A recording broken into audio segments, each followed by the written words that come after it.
শুভ দুপুর বন্ধুরা, আজকে নিয়ে আসলাম কুচি চাল কুমড় দিয়ে আর রুই মাছের মাথা রান্না করব। দেখো, রুই মাছটাকে তো পরিষ্কার করে নিয়েছি। এখন নুন হলুদ মেখে আস্তে করে ভেজে নেব। কড়াইয়ের মধ্যে তেলটা ভীষণ গরম হয়ে গেছে, তাই আস্তে করে এটাকে দাঁড় করিয়ে দিলাম। তারপরে আস্তে আস্তে দেখে ভেজে নেব। এখন মাথাটা প্রথমে ভাঙবো না, পরে ভাঙবো। ভাজাটা সুন্দর হয়ে হচ্ছে এবং আঁচটা ভালোভাবে হয়ে গেছে। এখন মাথাটার উপরে আমি ওই ধুয়ে রাখা কাঁচা চাল কুমড়োগুলি দিয়ে দেবো, দিয়ে একটু ঢেকে দেব।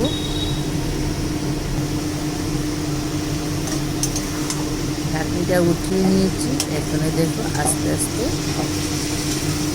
এটা কষিয়ে নেব চাল কুমড়োটার সঙ্গে। তারপরে এখন এই কাঁচা লঙ্কাগুলি একটু ছেঁচে দিয়ে দেব। দিলাম একটু সঙ্গে হলুদ দিলাম। হলুদটা একদম কম দিয়েছি, কারণ একটু কালারটা একটু ডিপ হবে না, লাইট কালারই হবে। এটা শুধু হলুদ দিয়ে রান্নাটা হবে, আর তো কাঁচা লঙ্কাটা দিয়ে থাকবে।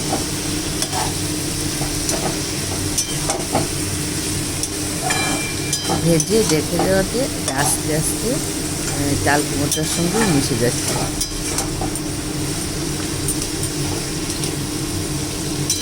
মোটামুটি ভাঙ্গাটা হয়ে গেছে।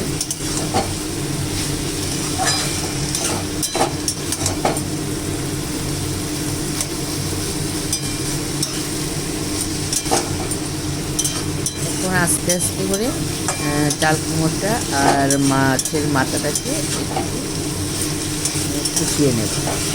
হলো রুই মাছের মাথা।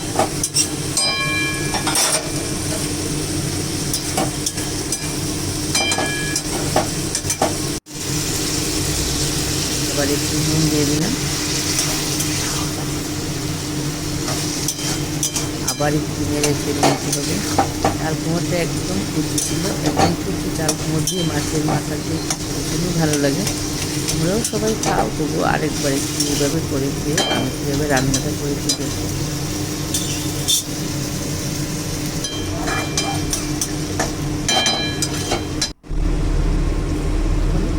দিয়ে দিলাম।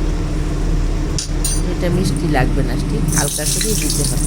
এখন দেখো তেজপাতা শুকনো লঙ্কা ফোড়ন দিয়ে দিলাম। আর এই বাটিটার মধ্যে আমি পেঁয়াজটাকে খুব ভালো করে কষিয়ে নেব। ফোড়নের যে পেঁয়াজটা কষা হয়ে আসলে এখানে একটু জিরে গুঁড়া দেবো।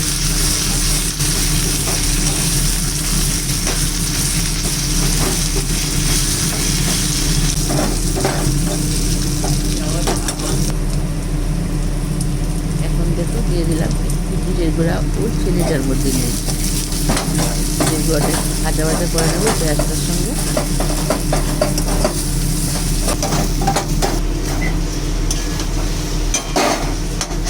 এখন এই কড়াইটার মধ্যে আমি ওই ভাজা পেঁয়াজটা দিয়ে দিই।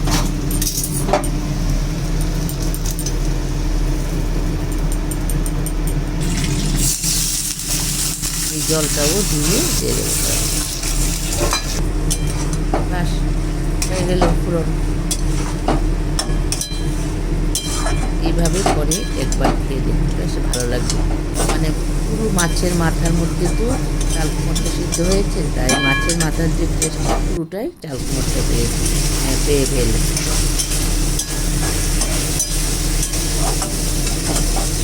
ভালো করে মাথাটা চাল কুমড়োর মধ্যে সিদ্ধ হওয়ার তুলে একবার এইভাবে করে খেয়ে দেখো। আশা করি ভালো লাগবে।